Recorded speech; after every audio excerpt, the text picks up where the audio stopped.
Hi, it's Leslie Meredith with Breakbulk Events and Media.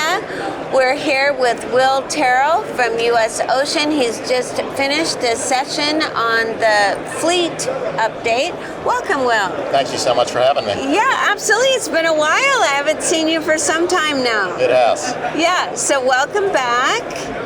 Yeah, so tell me what's going on with U.S. Ocean. Well, we continue to operate U.S. flag vessels in the international trade.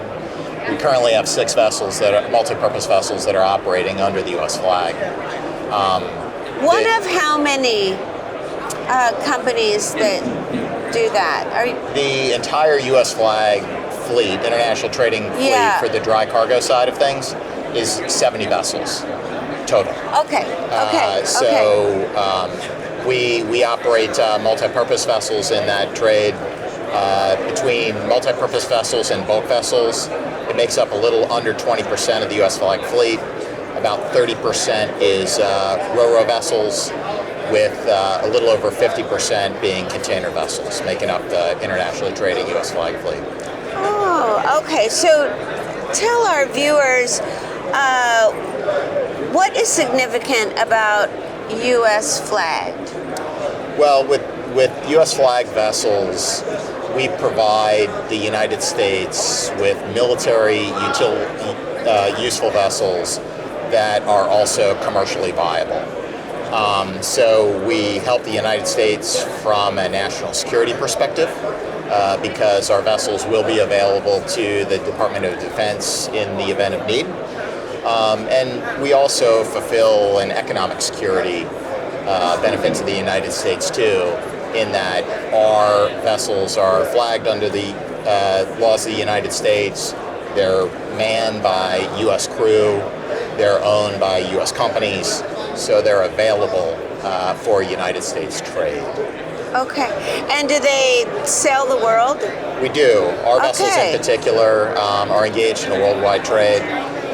This year alone, we had 2 vessels that start out the year in Antarctica, resupplying McMurdo Bay. And this summer, we resupplied the base in Thule, Greenland. So they truly do trade on a worldwide basis. Okay, well, that's interesting. Now, tell us maybe just sort of a summary of the Jones Act and how that relates to U.S. flag vessels. Yes.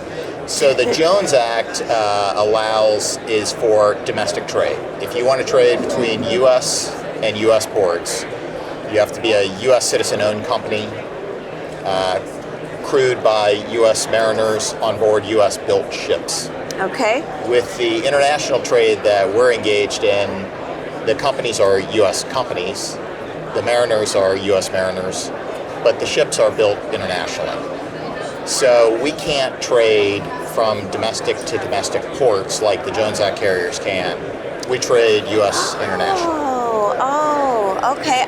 You know what? I actually didn't realize there was a difference between those two. That is really interesting.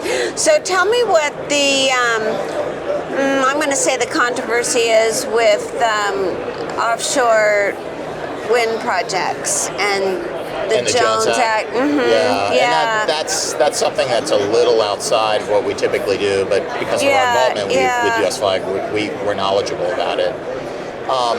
Some of the issues you have really around that involve a couple of different things. One is installation vessels, and are they built here in the United States, or are they foreign vessels? Because you can be involved with offshore construction and be a foreign vessels and still be compliant with the Jones Act.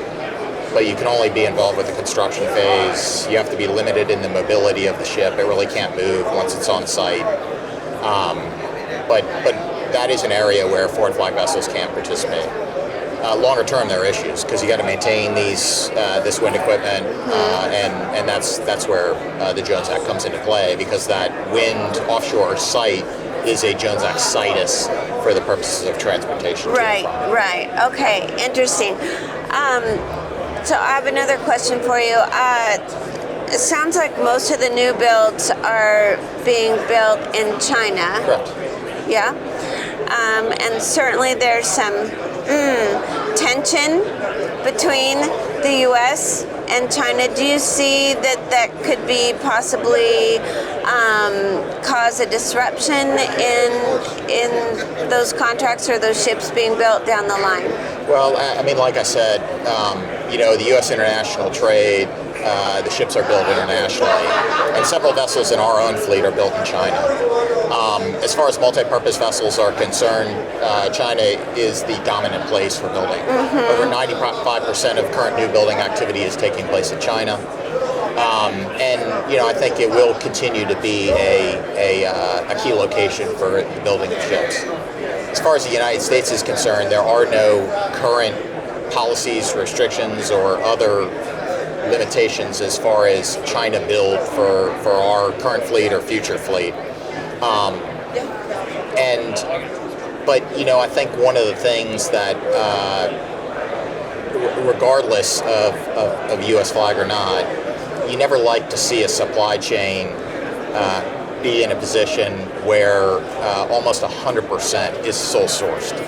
Exactly. And I think some diversification of multi-purpose building is great for the larger industry as a whole. So, it was one of the points we discussed on the panel up there. I think all the panelists agreed with that sentiment that some diversity is needed there, but an agreement that, China, I think, will continue to be a key location for. What other countries might be candidates for that?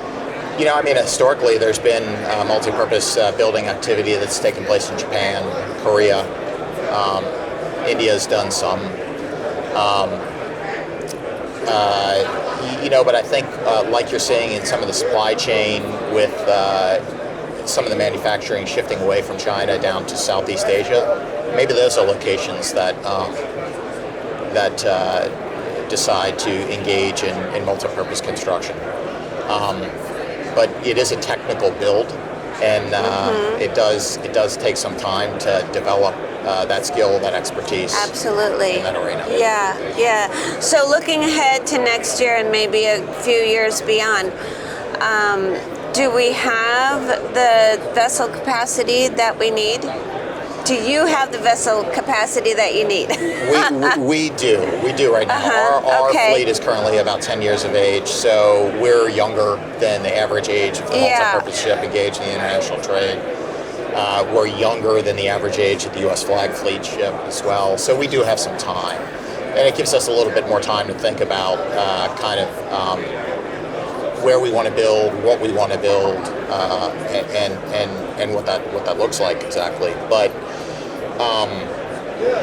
as far as the overall supply is concerned in the multi-purpose sector as a whole, I think there's a big focus on what is the current number of ships, what is the age profile of those ships, and it's decreasing. But you got to remember, on the multi-purpose side, we kind of compete with everyone. So the supply is not just those multi-purpose ships. It's really the world fleet in a lot of ways. Container carriers with short crane capacity in certain ports have capacities to lift 250 metric tons when the port pairs line up. Bulk carriers can engage in heavy lift trade if the port facilities are there. So it's just not really that certain number of multi-purpose ships that are available to fulfill the needs for project or heavy lift cargoes. It's all these other factors. Absolutely. And we saw a lot of that sort of shifting around during the pandemic. That's correct. Yeah. The container guys had high demand for their consumer goods, and they were interested in carrying those and not any of the project stuff, which brought the cargoes back to the multi-purpose sector. Now with things shifting, I think you're seeing a shift back. Interesting. All right. Well, thank you so much for Appreciate all of that information. That was great. And I learned something new. I'm excited. Thank you.